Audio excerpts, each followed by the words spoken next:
Hello, I'm Kate Gerbeau. Welcome to Sitrep, your weekly look at the big issues in defence and world affairs. A new wider service medal is to be awarded to servicemen and women on some operations which don't meet current risk and rigour thresholds. But is it a reflection of modern military service or an award for just doing a job? We certainly don't want to go down the American track where you get medals for absolutely everything. But the principle is already there that service is recognised. So for those who don't like it, probably just button up and get on with it. It's more than 20 years since British ground troops last went to war against another country's armed forces. But how did Iraq shape the army of today for their next state-on-state war? This is where we started to see the technology really evolve and get clever fast. And a big military retirement. We look back at the contribution of the Apache Mk1 attack helicopter over 2 decades. It was a huge step change, being able to perform all of the functions just as 2 crew and an arsenal of weaponry on board allowed ultimate protection for ground call signs that were potentially under fire. Sitrep with Kate Gerbeau and Professor Michael Clarke. So this week we're talking about a new military medal, the Wider Service Medal, and it's certainly got the internet talking. Tell us more, Mike. Yes, the government announced this week that they wanted to introduce this wider service medal for work that was not operational in the operational sense of being at a high level of risk or requirement, but operations which are more continuous. And of course, the obvious one is continuous at-sea deterrence. Nuclear arms British submarines, which are operating all the time, they're always there. That and other Air Force jobs. I mean, the British military are spread so thinly these days that a lot of people are working very hard all the time on operations. So that's the thinking behind the medal. But remember, medals are comparatively recent. I mean, Waterloo, the Battle of Waterloo was the first real campaign medal that was awarded. There was a sort of a military, what was called the Army Gold Medal, that was regarded as the Peninsula Medal, that was awarded from 1810. But it wasn't really till 1815, with the Battle of Waterloo, that was such a horrendous battle. It wasn't so strategically important, but it was such a landmark battle in British thinking that's when medals, campaign medals, started to be created. And as they were created, of course, they have to mark campaigns that were more and more distinctive and more dangerous, more and more decisive. And so the government's kind of taking a step back and saying, well, we should mark those aspects of service which may not be so dramatic, but actually are just as important. That's the thinking behind it. So who will get it and who won't? It will go to those members of the armed forces who have been serving in a range of functions. So, doing airdrops, air support, quite a lot of naval operations, which do not actually fall under the category of Iraq or Afghanistan or any of the other campaigns that have been taking place. I mean, if it does fall under those categories, for instance, I think it was 25 days in Afghanistan, that if you were in Afghanistan for 25 days, then you're entitled to the Afghan medal, and which is why a lot of the tours were 5 weeks. The very briefest tours, I mean, the Army were very keen to send people out for at least 5 weeks, so they got the medal. So they fell within that category. Even if they were doing something much more general, but that bit of it required them to be in Afghanistan. That was slightly absurd in that respect. But it's for people who are working on lots of other things. And when the British Army and other services are doing so much all the time, then there's a sense in which, well, we ought to recognise the service which those people put in, which isn't so dramatic. Well, we'll get into the weeds of whether this wider service medal is a good or bad idea in just a moment. But we just wanted to get some brief context before we do with one of Britain's leading experts. Peter Duckers is a former curator of the Shropshire Regimental Museum and has written more than 20 books about medals and their history. The British system has given medals for all sorts of service, mainly for combat service and war service. But there are also medals for jubilees and coronations, long service, meritorious service, gallantry awards. There's a whole range of medals that's been awarded over the past 200 years, really. And what is different then about a wider service medal? Well, the British system has not really rewarded with medals service personnel who are not in combat. They've normally been related to war service or combat service. So this one is rewarding dangerous or hazardous work that's not necessarily under combat conditions. Now, it's been going towards this direction for some years. There have been a number of medals awarded, for example, restoration of Iraq, work in Afghanistan, etc., etc. So we've been going towards the idea of giving people who are under dangerous circumstances a medal to recognise the hazard and the dedication. So this new medal, I think, formalises that. It is now a medal that will reward people for doing more than their job, but not being in combat. And one newspaper has described this as a world first. Is it? It's difficult to say because different medals are awarded by different countries under different circumstances. But I think, generally speaking, yes, as just a medal for this sort of wider service that isn't in combat, it's probably very distinctive. And do you think this development changes the meaning of medals? No, I don't think so, because we've always awarded medals for all sorts of different circumstances. This is just widening the circumstance for non-combat medals, I think. It's formalising a wider situation, if you like. Really good to speak to you. Thank you so much for your time, Peter Duckus. OK, thanks. Well, let's get the thoughts of General Lord Dannatt, former Chief of the General Staff. Lord Dannatt, great to speak to you. Is this wider service medal a good idea or a bad one? I think it's an interesting idea, and I think it reflects where we are in defence today. We've got used since the end of the Cold War, when most service people probably only had a Northern Ireland medal, and that was it. Since the end of the Cold War, when we saw the first Gulf War and the Balkans, and then so many other conflicts, Iraq and Afghanistan in particular, subsequent to that, that we've got a generation of soldiers, sailors, airmen and Marines with really quite a chest full of medals. But that's pretty much stopped since 2014, when combat operations finished in Afghanistan. But the armed forces have been extraordinarily busy in the last 8 to 10 years, and on the face of things will remain so. So I think it's innovative and probably sensible to recognise the commitment, the time away from home, and just the effort that goes into the sort of deployments, whether it's a deployment in a ship or whether it's a battle group in Estonia or Poland, that people have been going through, and giving them something to wear on their left breast with pride. Yes, it doesn't have the rigour of a medal earned under fire, but I think it does recognise service, and I think that's legitimate. And of course, not everyone is going to like it, as you'd expect. Some of the comments on our social media, for example, go along the lines of a medal for turning up, how American. And even if this isn't wokeness at work, I don't know what is. What do you make of those kind of responses? Well, I can understand that, and I certainly thought about it when I first heard about the wider service medal. To be absolutely honest, I don't like the name. I think wider service, it doesn't kind of do it for me, really. But I think I'd go back to my original point that we certainly don't want to go down the American track where you get medals for absolutely everything, and you see people with chestfuls of ribbons, and you really wonder what on earth they've done. But we are moving into a generation where a lot of service people will probably have no medals. I mean, you see some people, and the only medals they're wearing are Diamond Jubilee and Platinum Jubilee medals, and some have got a coronation medal. Now, I'm not decrying any of that, but I think having a device whereby people's commitment and service is recognised. After all, the Long Service and Good Conduct Medal is not a medal awarded under fire. It recognises service. So the principle is already there that service is recognised. So I think for those who don't like it, probably just button up and get on with it. So what is the danger, though, of devaluing the medals that people have earned up until now for putting themselves in harm's way? No, I don't think there's any danger of devaluing. If people have got a Falklands medal, or they've got a Northern Ireland medal, or an Iraq or an Afghanistan medal, we all know what those ribbons indicate, and you wear those with pride.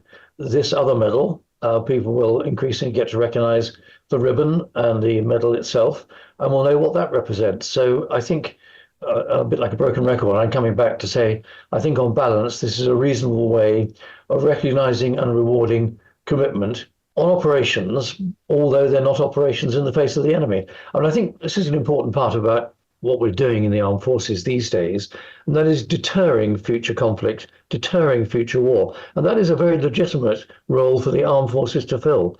We all know the disastrous cost of fighting wars, even disastrous cost of campaigns like Iraq and Afghanistan.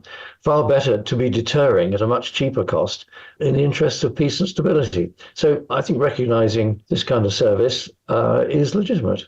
It's quite interesting that you said earlier that, you don't want to get into the realms, though, of getting a medal for absolutely anything. What do you think that the sort of the threshold should be?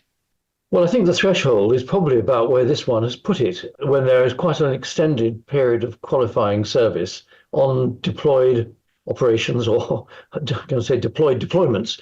And the sort of thing I'm thinking about are the 6-month deployments of army battle groups to Estonia or to Poland. I mean, that's a long time away. It requires pre-deployment training. There's pressure on families. And I think it's right that a device has been contrived to recognize that form of service. You think about submariners in the continuous at-sea deterrence. There's one of the submarines has recently come back from an extraordinarily long deployment under the surface. Well, I think that's an achievement that should be recognized. And there are going to be people who served their country in the past who have not had medallic recognition for what they did, who may feel that their contribution is more deserving and that this is a bit of a slap in the face. Well, yes, I understand that. And I've had lots of letters over the years from people who think there should be a Cold War medal. And let's face it, that's an extension of the point that I was making about deterrence, because we had a capable Navy, Army, Air Force that stood up to the Warsaw Pact. Eventually, amongst other things, that was the reason for the Soviet Union to break up and the Berlin Wall to come down. But there is another principle which the Ministry of Defence and the committees that deal with medals very much stick to, and that's no retrospection. Decisions are made today about things that are happening today, looking forward to the future. If we were to start to look back, frankly, where would that stop? So the chiefs of staff of today will have considered these issues, would have made a recommendation. Secretary of State and ultimately the Sovereign will have approved it, and we are where we are with the wider service medal. Lord Dannatt, great to speak to you. Thank you very much for your time. Thanks, Kate. And Mike, just going back to your point about people being sent to Afghanistan for 5 weeks to ensure they got the medal, this wider service medal has a 180-day requirement. That's 6 months on a single deployment. Yes, and so as Lord Dannatt was saying, it's an attempt to say, look, you can't get it for nothing. You have to get it for something which requires dedication over a fairly long period. And there's quite a lot of people, of course, who will qualify for that. And I think there's an attempt here to set the threshold reasonably high, but not so high that it loses any meaning, so that you can recognise lots of different people. And, in Britain, we throw our weight against the sort of medal inflation, which Lord Dannatt was talking about. I mean, for instance, everybody who got the Afghan medal also gets a NATO medal because it was part of a NATO operation, but they don't wear it. By convention, you do not wear it on your uniform because it's not a British medal. But now, in other countries, you wear all of them. You wear absolutely everything. I mean, I remember once going to address the staff college in Uruguay, and I that afternoon I'd seen the whole of the Uruguayan fleet in one corner of Montevideo Harbour, unable to go anywhere because they had no fuel. And the Uruguayan Air Force consists of 2 C-130 transports, one of which was stuck in Chile because they hadn't paid the maintenance cost to get it back. And I addressed this room of brigadiers, major generals, lieutenant generals, and they were dripping with medals, dripping with them. And I thought, what on earth have you got those for? And I wanted to ask one of them, tell me what your medals are for. Tell me, go on. And to be fair, the Uruguayans did put effort into peacekeeping. They did send a battalion to Somalia to do peacekeeping. But the reason they did that was because they got $1,000 per person per week for deploying on peacekeeping operations. And so that's why they did it. Just to pick up, though, Mike, on some of the other comments from social media that we've had, there's an interesting one here, and it goes, so it's a medal for the RAF and Navy then, ! Which suggests they don't think it's a good idea. But actually, Mike, is there a point here that this will have more effect for those services rather than the army? Yes, it will, because the Navy and the Air Force have been doing more of these sorts of operations than the Army has done. And the Army, I mean, as Lord Dannatt said, has been extremely busy since the end of the Cold War. So these more sustaining operations that the Navy and the Air Force have taken part in, like Op Shader, for instance, in and out of Cyprus with air power against ISIL, which is still ongoing, of course. Those sorts of operations, those wider operations, involve an awful lot of people from the Navy and the Air Force. So it will be more important to them. And I think that's fine. I don't have any problem with that myself. And then there are many comments along the lines of, what about a pay rise? What about decent accommodation? Yeah, and that's a whole other issue. The danger is that the award of medals will be seen as a cheap compensation for not putting right the things that the forces really do care about. And I think the MOD has got to take that one fully on board to say this is not connected with the offer that we make. It's not connected to the welfare of our service personnel, and we are addressing those welfare issues. But there's always a danger that people will be cynical about it, but that's not a reason not to do it. This is Sitrep. We're told repeatedly, now in a pre-war era. The last time our nation was facing such warnings of an impending conflict with another state was just over 2 decades ago, ahead of the Iraq War. History does not record the 6 years of combat and counter-insurgency operations as a success overall, but of course nothing is quite as simple as that. Sitrep's James Wharton has been examining how the legacy of the Iraq conflict shapes the army today for a new film, Adapt and Overcome. James, hi. The war part of it, state military versus state militaries, was over quickly. It's what followed that really defines it, isn't it? That's absolutely correct. Iraq was very much a tale of two campaigns. There was this big conventional war at the start, the UK and the US versus Saddam Hussein's military, had the fourth largest standing army in the world at the time, and actually that bit went rather well. The Allies, the coalition, the UK and the US, they won, and they won emphatically. What happened next is where the really interesting, conversation exists, and that's the emergence of an insurgency. And with the insurgency came new threats, and that required the British Army to tilt from fighting conventional warfare, which it had been preparing for decades to do, very much a post-Cold War mentality, tilting to this counter-insurgency operations, and there was a gap. The military, in some respects, were caught a little bit off guard. I said that this insurgency posed different threats. Number one on that list was the IED, the improvised explosive device, also known as roadside bombs. And in this film that I've made, I spoke to a survivor of an IED attack called Chris Herbert. He was serving with the Yorkshire Regiment in 2007, and he was the snatched Land Rover he was on patrol travelling in was struck by an IED.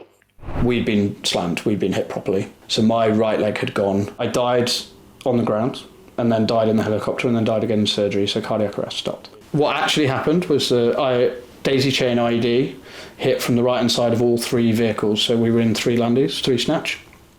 Driver was hit quite hard, and we rolled as well. We went up on two wheels, so we were rolling down the side, and the driver, I will never understand how, but got that vehicle back on four wheels.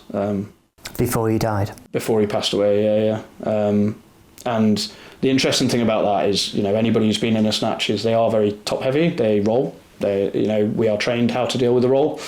I fundamentally believe that he knew that and kept that vehicle down. As Chris says, his driver, Private Luke Simpson, died in that attack that day. It really was a problem. It was a serious threat. I think back to my own time in Iraq, our number one concern, the thing we lost sleep on every night, was this IED threat. And ultimately, the toll of those killed and injured in snatched Land Rovers reshaped the Army's light vehicle fleet to what it is today. That's right. The IED, in fact, becomes the number one killer of British soldiers in Iraq at the hands of the enemy. And an awkward statistic within that fact is that most of those soldiers died in snatched Land Rovers or in Land Rover variant vehicles. And these were minimally protected vehicles that soldiers were expected to go out on the ground and operate in. The UK government understood that this wasn't okay, and that actually it was putting soldiers' lives unduly at risk by sending them out in these vehicles. So they turned their efforts and their attentions to finding better vehicles. And most notably, out of this problem emerges a really, really good vehicle called the Mastiff, but also others, Husky, Foxhound, Ridgeback. These are all vehicles that share names with dogs. And I was able to interview the general who was responsible for finding these vehicles, for finding an answer to the IED Snatch Land Rover problem, Chris Wilson. He was the Master of Ordnance in 2006 at the Ministry of Defence. Every time anybody was injured or very sadly killed in a snatch vehicle, I had to go to the minister and explain why this had happened. So there was a lot of pressure on me, let alone everybody else around me, to find another vehicle. In the case of Mastiff, it was the use of that vehicle by the US Marine Corps, and known as Cougar, that we alighted on that vehicle. And I was actually in Iraq in 2007 when the first Mastiffs rolled off the back of an aircraft and were delivered in theatre. And I just remember looking at them. Me and my mates were absolutely wowed. You know, we were household cavalry soldiers. We were used to working on vehicles that were designed in the 1960s and 70s. And then we had these brilliant, you know, futuristic, really well-armed Mastiffs to use on the ground. And the important thing to note about these vehicles is they worked. They could, 9 times out of 10, survive an IED strike. So, James, the vehicles were improved to resist those blasts, but what about preventing those bombs in the first place? Yeah, well, you know, it wasn't enough to just say, well, we'll give you a better armed vehicle and hopefully that will be enough for you to survive a blast. The British also turned to science, to the defence boffins to come up with some solutions. And actually on the shelf, when this roadside bomb threat becomes much more common and every day, we were able to look at technology devised much earlier in Northern Ireland, say, technology that helped soldiers in that conflict defeat IED technology, and it was called ECM, electronic countermeasures, and it works in a number of very clever ways, some of which we're not even able to talk about these days because it's that classified and it's that complicated. But essentially, the thing to know about ECM is that it has the ability to jam radio signals that might be being sent to a roadside bomb to explode. So if you can imagine you're coming down the road on a patrol and an insurgent sees you and decides to press a remote control to get that bomb to blow up via radio waves, this ECM technology had the ability to stop that from happening. I spoke to Justin Crump, who these days is a defence analyst, a renowned defence analyst, but back in the early 2000s, he was a troop leader on the ground in Iraq in the Royal Armoured Corps, and he spoke to me about his memories of that technological quest to find answers to defeat these problems. You've got a big technological arms race going on, as I said, between the people trying to do us harm using a variety of methods and the devices and technology we can apply to try and mitigate the threat. The passive infrared threat was one of the first big step changes, I think, in IED capability that we saw, and that's why it's something we still talk about and that resonates with us. This is where we started to see the technology really evolve and get clever fast.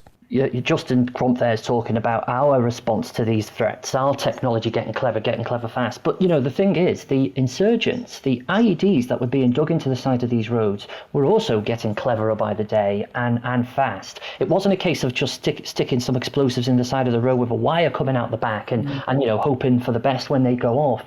These bombs that the insurgents were planting to target British soldiers were very sophisticated. And the Iraq conflicts, along with Afghanistan, has also significantly shaped both the medical technology and procedures for those injured in battles. That's right. Some of our contributors, Lord Dannatt actually is involved in our programme. He says that, because of the advances made in the field of battlefield medicine during our time in Iraq, there are hundreds of people alive today who otherwise would not be. The likes of Chris Gerbeau, who we just heard from a minute ago, who lost his leg in that IED strike. I think the big takeaway for me, Kate, is that the pushing down to lower ranks, to people like me. I was a trooper.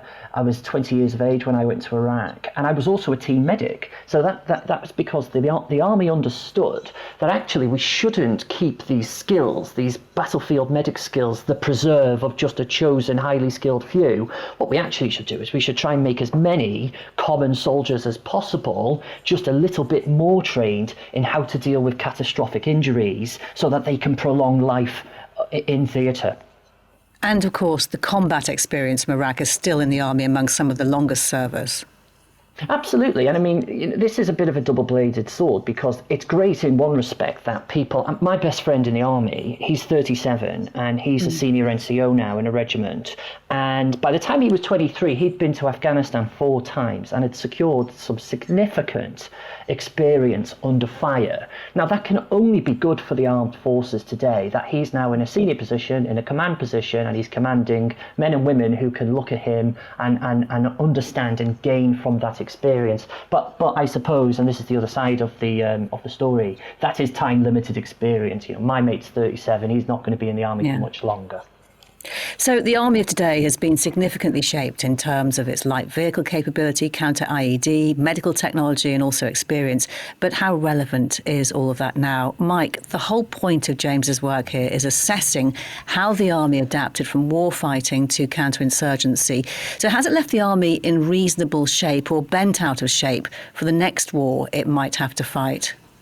More or less bent out of shape, I think, Kate. During the Cold War, the thinking was that you prepare for war fighting and everything else you might need to do, you can do with a bit of adaptation. So counterinsurgency work in Northern Ireland, work in expeditionary operations. If you can prepare to war fight, you can do all of the other things just with adaptation. And then when the Cold War came to an end, the thinking changed. They said, look, we're not really all that good at peace support operations. We need to structure for that and structure for expeditionary operations, and we did. And now here we are with the army desperately trying to get back to a proper war-fighting posture, and it's not very easy. So we ended up, as we said there, with Mastiff and Husky and Foxhound and Ridgeback. The army has got rid of so many types of, I think it's something like 30 different types of vehicle to try to consolidate around Boxer and Ajax and the Challenger 2, Challenger 3. And that's a long process. So the army is still bent out of shape as it now tries to recreate its genuine war-fighting capacity at divisional level. And that's going to take some time. And James, this, as you've said, is personal to you in a way because you served on that counterinsurgency mission in Iraq. I wonder how relevant you feel that experience would or wouldn't be to fighting the kind of war we see in Ukraine right now. I think it's a mixed answer again. I think it's great in the immediate aftermath from significant combat experience to be able to at least put yourself at a macro level across the service, soldiers who have a mindset to be able to take on combat. I think that's valuable. But like Mike said, and almost all of our contributors to the documentary argue that while it was the right thing to do to bend to counterinsurgency operations to tackle these really significant threats like the roadside bomb, and there were other threats, and of course there is Afghanistan as well, it does put the army, and it definitely did put the army, they say, into this position as it emerges into this new world, that it's fairly focused on these specific types of operations, and the great unknown was what's going to happen next, and it looks like the next war will be much more similar to perhaps wars of the 20th century than the wars that we saw in the early part of this one. And Mike, when we hear criticism of UK readiness for war, numbers of tanks, planes and ships are always brought forward. But what about, what of that modern protected light vehicle fleet? Is that what we might need for a peer-on-peer war? Yeah, in reality, you always need something of everything. And so, yes, you always will need light vehicles, protected vehicles for quick operations of a more specialist nature, possibly. So, yes, you never need to re-equip with all one thing or all the other. The question is always the balance between, say, light protected vehicles and what Ajax is designed to do and so on. It's getting that balance right, which is the difficult thing. But you never get rid of a complete capability if you can possibly hold on to it. Whether you've got the right vehicle for that capability, that's a different question. Mike, something else that's been reshaped by Iraq is thinking. The Iraq Inquiry report ran to 2.6 million words. How relevant is that for the next big British military action? Well, Whitehall still tries to keep it relevant because the Chilcot report that we're talking about is part of the thinking in all Whitehall decision-making on defence and security. It is said that there's like a sort of a column down the side of the decision documents, which is the Chilcot principles. Are we consistent with the Chilcot principles to avoid these sort of things and be clear about other sorts of things? So Whitehall does keep these things, I think, under review all the time. I think Chilcot has had a much bigger effect within Whitehall than it has in the wider public. But Kate, I go around talking about defence and security at meetings and conferences around the world, and I would say we are 20 years on now from the Iraq operation of 2003, and I would say that not a month goes by without somebody raising the Iraq experience in a negative sense to talk about British and American defence and security policies. It still hangs on us 2 decades later that the whole thing was such a misstep, a mistake, and in some cases, some people say it was illegal, which it wasn't, but it was certainly strategically mistaken. And James, that Chilcot report, it sealed the historic verdict on the Iraq war as bad. But nothing is as simple as that kind of binary. Do you think there is some good in the way it shaped the army of today? I think it's really interesting what Mike's just said. I completely agree with him. Last year, I was sent to cover the 20th anniversary commemorations that were taking place at the National Memorial Arboretum. As a reporter, I went there to cover it. And when I got there, I found that there were no crowds, there were no invited guests. There was a very junior minister laying a wreath on behalf of the government. And the clincher was they were doing all of this before the site was open to the public. We had to be there at 8 a.m, and they were getting this out of the way before anybody really turned up and saw what was going on. And it occurred to me that we are deeply ashamed of the Iraq war to the extent that we were doing this memorial almost with a cloak and dagger and paying the most minimal of respect to what that conflict actually was, and of course the consequences on people like soldiers who lost their lives and their families. But there are positives that are lost in all of that sort of dark cloud, and they are military. They're positives that the military can take and move forward with, and I think particularly in the field of battlefield medicine, which can absolutely be traced to the Iraq war, those positives will save lives in the next conflict, whenever that might be. Thank you very much, James. And you can watch his film, Adapt and Overcome the British Army in Iraq, on the Forces News YouTube channel. Now, after 2 decades of service, the Army has just said farewell to a very distinguished servant. The Mk1 Apache helicopter has played a part in some of the biggest operations of this century, providing attack capability from land and sea, not just with its chain gun, but also rockets and missiles. Like any long-term member of the military, it's picked up some nicknames along the way. Friend in the sky to troops relying on its close air support. Mosquito to others because of its distinctive insect-like profile. Perhaps the height of its fame was when Prince Harry served as a co-pilot gunner of an Apache in Afghanistan. It's not the end for the Apache, though. An upgraded version, the 64E, is replacing the Mk1. Major Daniel Hunt, who's second in command at 656 Squadron 4 Regiment Army Air Corps, is one of the pilots who's just flown the Mk1 into retirement. The Mk1 Apache was brought into service in the early 2000s, primarily bought for a role in Afghanistan to support ground troops. It replaced the Lynx and Gazelle, so multiple platforms rolled into one. In her time, she served nearly 2 decades in Afghanistan. She has deployed to Libya under Op LME and maritime operations. She's been to America, Oman, Jordan, Cyprus, and most recently, the Arctic Circle, Norway, Scandinavia.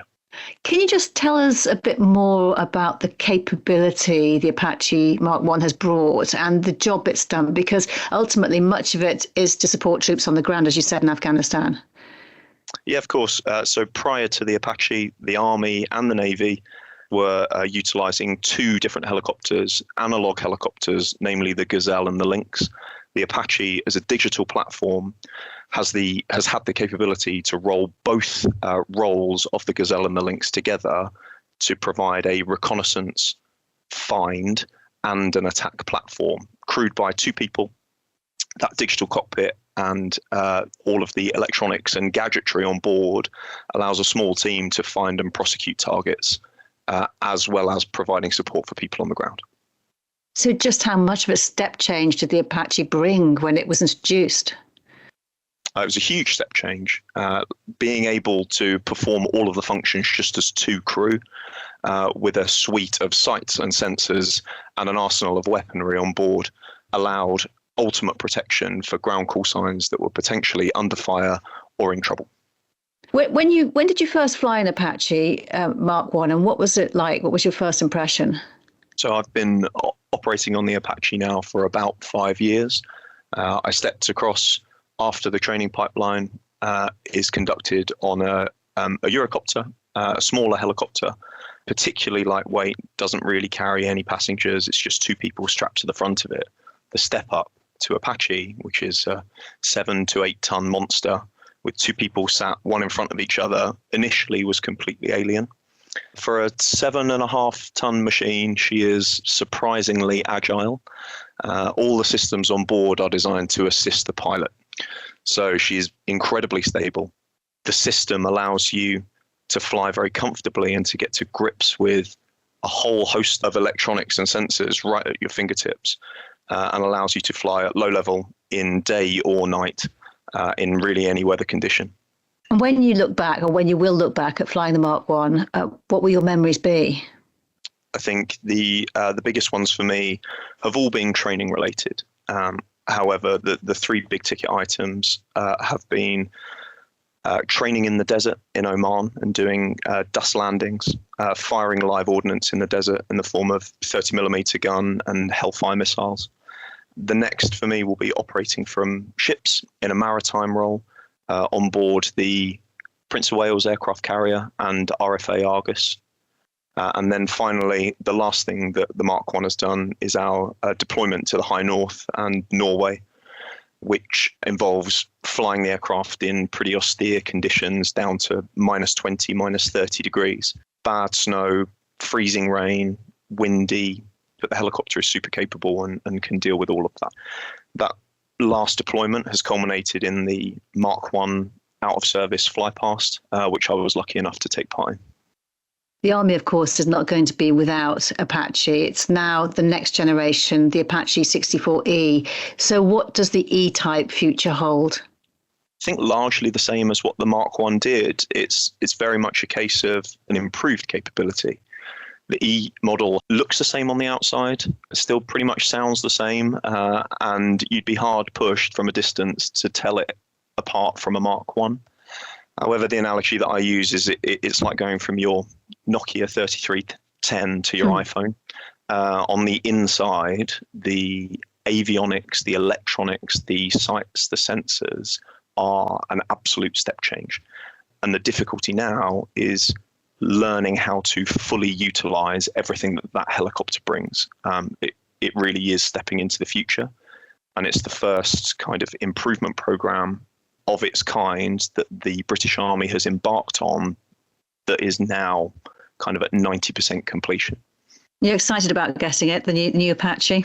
Yeah, very much so. We're 656 Squadron are the last people to get the E model. So it's already being flown by our sister regiment at 3 Regiment and our sister squadron, 664 Squadron within 4 Reg. So we're seeing what those guys are doing with it. We're seeing how they are deploying, again, all over the world. They've just come back from Jordan on an exercise, and Cyprus. They've just come back from Oman on a different exercise. And yeah, it'll be good to get the other side of training and really utilize that additional capability, but still performing the same role that we've been doing for the last kind of 23 years. I bet you're itching to get going, eh? Absolutely. Yeah, it can't come soon enough. Good luck. Really, really great to talk to you. Thank you so much for your time. Thank you. Mike, when we think of air power, it tends to be fast jets. Are the contributions of helicopters and their crews a bit unsung? Yes, they are a bit. I mean, I think as Major Daniel was saying there, that it's partly because they do so many different things. I mean, fast jets do what fast jets do, and it's all very glamorous. Top Gun stuff is the way the public think about it. But the helicopters are amazingly flexible, and the Apache, when it was first created, the AH-64 was a bit like the Soviet, the Mi-24, the Hind helicopter. They look a bit similar and they do the same sort of job, but whereas the Soviet version was very heavy and relatively inflexible, the Apache was extremely flexible and, as he said, did lots of other things. When you look at the Chinook, of course, I mean, the Chinook helicopter has done an amazing range of things. The Chinooks can get to places that you'd be astonished an airframe that big could get into and get out of, and they've been used as all sorts of things. And my favourite version of the Chinook is that for a while they became gunships. I mean, huge gunships in Vietnam. And the crews knew them as guns a go-go. That's what they call them, guns a go-go. Yeah. I was going to ask you if you've ever been in an Apache.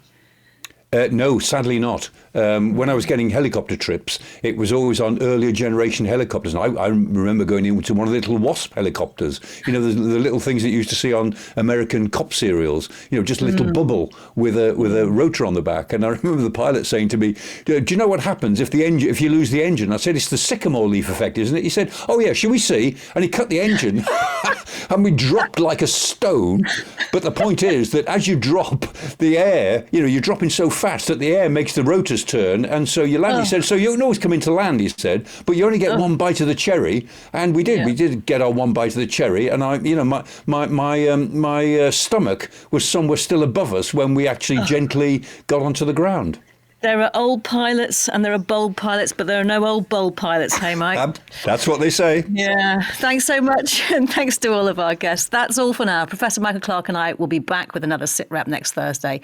Until then, you can always catch up with past programmes you might have missed online at bfbs.com/sitrep, the Forces News YouTube channel, or wherever you get your podcasts. For now, though, from me, Kate Gerbeau, thank you for listening. Bye-bye.